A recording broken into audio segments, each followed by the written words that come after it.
Hello, everybody, and welcome to Inside the Newsroom. I'm Summer Raderschadt. On Inside the Newsroom, we bring you the trending stories of the KELOLAND area, and we bring in our newsroom staff members to talk about these stories, so you get a unique perspective to the stories you see every day on KELOLAND News and KELOLAND.com. Now, I'm sure a lot of you right now are like, who is that? Why is Summer Raderschadt on our screen? Where's Maddie? Bring back Maddie. Well, I've put Maddie a place she's never been before, on the guest side of the studio. Help. This is so weird. I have to say, it's just bizarre being on the other side of the digital desk, because now I understand why people might feel a little anxious when they come here. I'm like, no, it's fine. It's totally fine. I'm out of control right now. I'm like, what do I do with myself? Yeah, because I have the headphones now.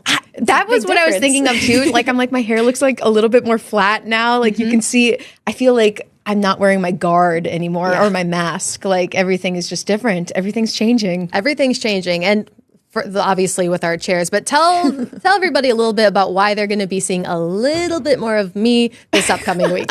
Well, everyone should be seeing a little bit more of you. And this is a really fun experiment for us to see who can be here when I'm gone, because next week is really exciting for me. A big family change is my younger brother will be moving into college. And with that, our whole family is traveling out with him to Denver, Colorado to help him move in. So I will not be at this digital space or at KELOLAND at all next week, because I'll just be out there, which is really great for me and my brother to experience this final time together. But then the show must go on here. It must. And so we're going to have Summer fill in for me next week, which I'm really excited about, because I feel like you and I kind of have the same personality level where we're like, ooh, ooh, ooh, go, go, go. And I just feel like you'll be a great fit for the show, giving people the trending stories that they want, making our newsroom staff members feel comfortable as you are talking to them, and then just having fun together, because you and I have been a host and a guest for this show before, and it's always a really good time. You do the morning show too, and of course you report for ourselves during the other broadcasts that happen in KELOLAND News. So I think this will be a perfect fit for you. I'm not worried at all. I think you look great in the headphones, so everything will be fine. Hey, I might keep them. Just kidding, just kidding. But one thing that obviously you're still here today, so they're like, oh, why is she filling in if Maddie's still here? It's because this whole setup that everybody can see, it's a whole different beast than what I'm used to. I usually work with a few other people, but you're here, you're running the show, you're doing everything, and it's a lot to learn. You got a lot of buttons to press. Your mind always has to be a little bit active and going, but it's still super cool to see how innovative we can be. And you know what? You're expanding your skills now, Summer. You're trying something new on Inside the Newsroom. Inside that newsroom. I can't say it even. I am so excited, Maddie. Thanks for taking a vacation, I guess, for giving me the opportunity to do this. Yeah, thank you for letting me take a vacation. Hey, anytime. My pleasure. Well, coming up, 4 different South Dakota newspapers were shut down this week. We hear the reaction from one of the cities.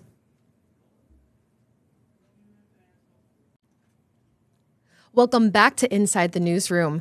A company that owns 4 newspapers in South Dakota shut down abruptly, leaving their employees without a job and their communities without a local paper.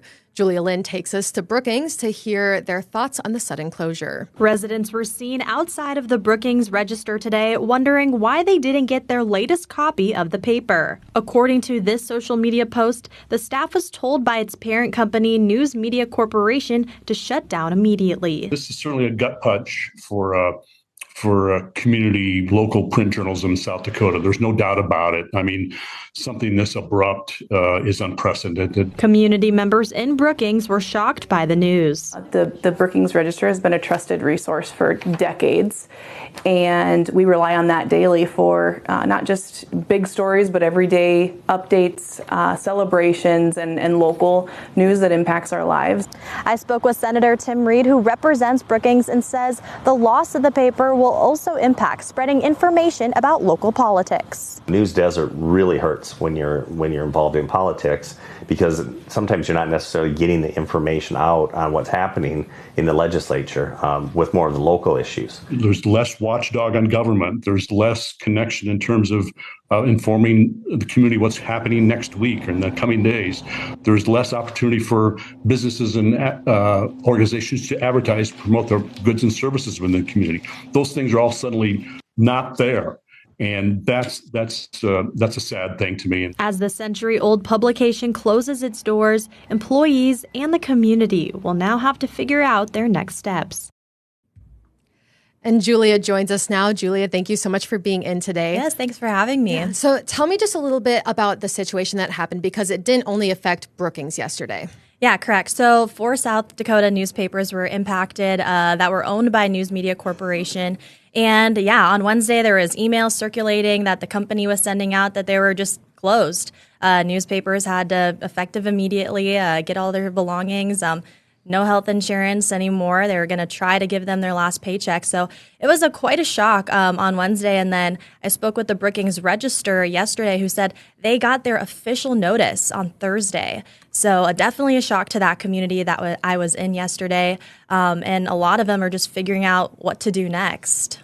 Yeah, and I know how important media is in a small town. I covered when there were some radio layoffs a year or so ago. But tell me, what was just the overall feeling from the residents losing their main source of extremely local just to their city media? Yeah, so I spoke with a few people in the community. I mean, one person who was born and raised in Brookings. I mean, this newspaper has been around for over 100 years, spreading those local stories. And I think part of it is just these small events, whether it's sports, whether it's, stuff at SDSU or any community events. They said this is kind of their public forum where they'll put it in the paper. Everyone reads it. They know what's going on in that community. And one of their council members, noted that it's the 4th largest city in South Dakota. So it's still, a lot of people live there and a lot of people read this, publication. So the community, people I spoke with said it's definitely going to be felt with that loss. Yeah, and you also were talking, you talked to a politician sort of just about how it takes away that local, even figuring out what's going on in your town in politics. What was his sort of emotions around it? Yeah, so I think a big thing, too, I mean, these local papers, they cover city council meetings, they cover school board meetings, everything like that. And he spoke to, when he's in Pierre with the legislature and things like that, people back there, he kind of wants to read what's still going on in Brookings when he's not in the town. He keeps up with the daily paper. So he said he's going to have a huge loss he just wants to know what's going back in his town when he's in Pierre. He's definitely going to miss that. And then also notice of publication, when, property taxes increase or things like that, the government has to publish this in a newspaper. So without the newspaper, they're kind of scrambling of okay, where do we do our notice of public now? Do we do it on our website, or how does that work? Yeah. And so tell me a little bit about today's story, because you're sort of piggybacking off of everything that you did yesterday and some of the people you talked to. Yeah, so yesterday I kind of spoke to more of the community reaction, community's thoughts about this loss. And then today I already spoke with one person. They were the manager of the Redfield Press over in that area. And she kind of talked, they had a staff about 4. And she kind of told me a little bit more details about the impact and her reaction to getting that official notice that the paper was just no more. I hope to speak to someone with the Brookings Register again today. So that'll be coming up in my full story tonight. Amazing, Julia. Thank you so much for being with us today. Yeah, thank you, Summer. Coming up, as the heat ramped up this week, so has the possibility of heat exhaustion. We'll tell you what you need to know ahead on Inside the Newsroom.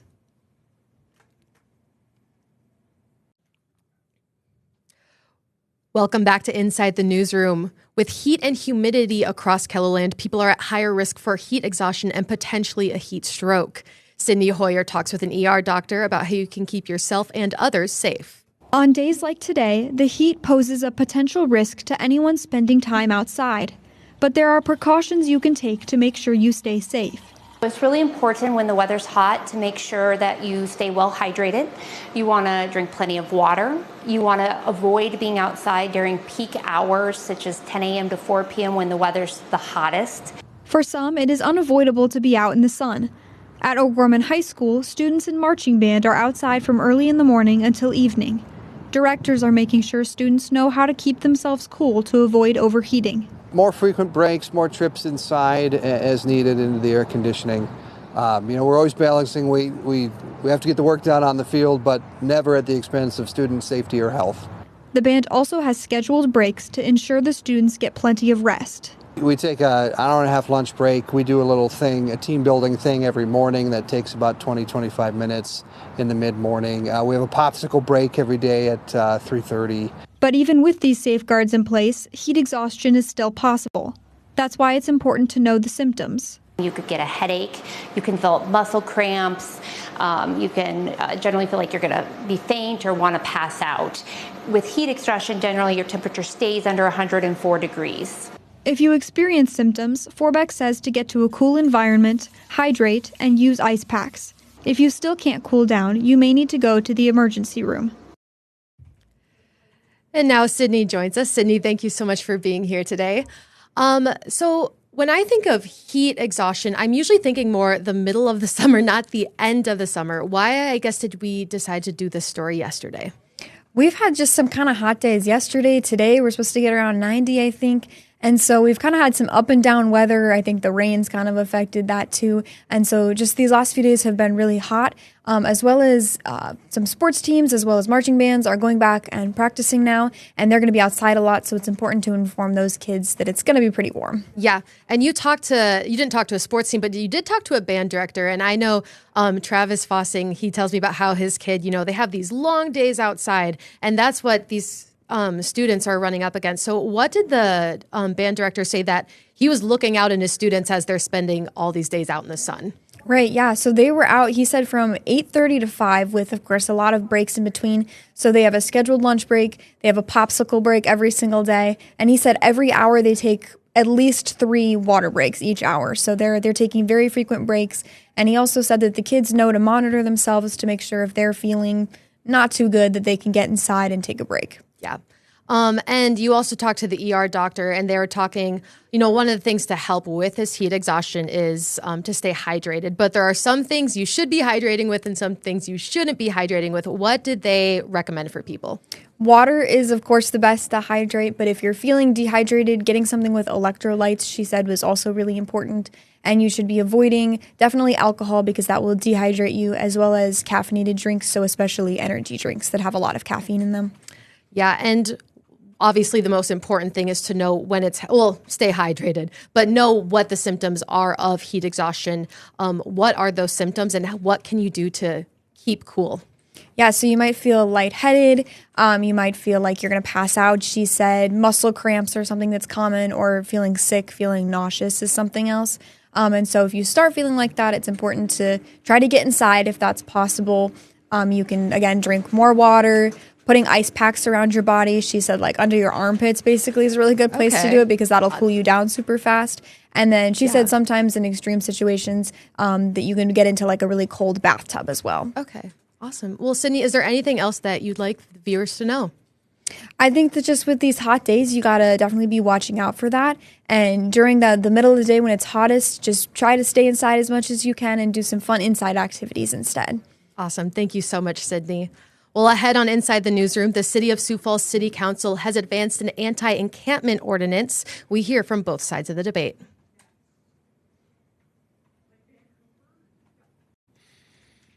Welcome back to Inside the Newsroom.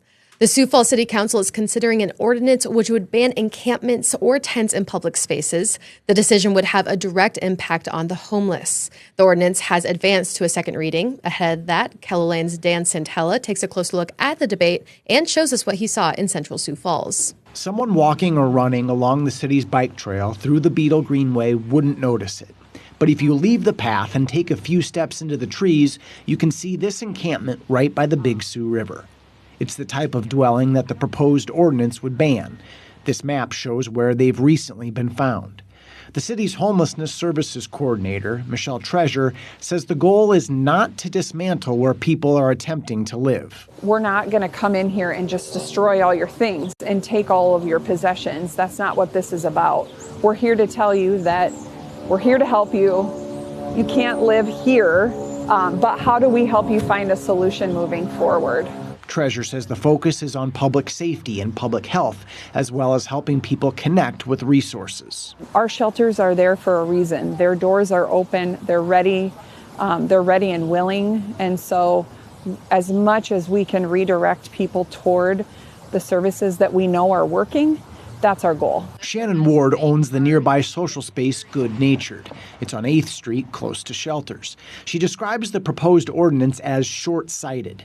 She'd like energy focused elsewhere. A true housing first program doesn't focus on the person and where they're at in a way that they have to go through treatment, or they have to be sober, or they have to have certain circumstances in order to be able to be accepted in. They're just housed first, and then we figure it out from there. Even though Ward and Treasurer see this proposed ordinance differently, they each use the word compassion when talking about how to approach these complicated issues. I think the thing that's really easy for us when we're driving in our cars, and some people just straight avoid 8th Street because they don't even want to look at it, right? And that's the thing, we can't just look away. It's not going to go away. Dan Santella joins us now. Dan, thank you so much for being with us today.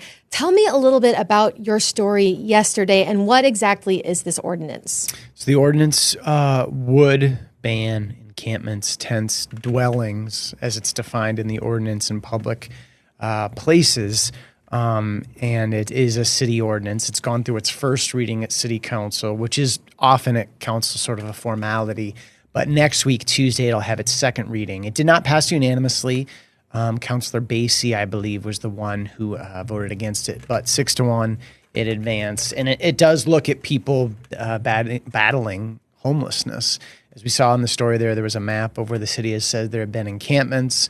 And so that's where I wanted to go to do those interviews and take a walk down that path. And, we walked and peeked into the trees. And, of course, we saw that one encampment that was not small.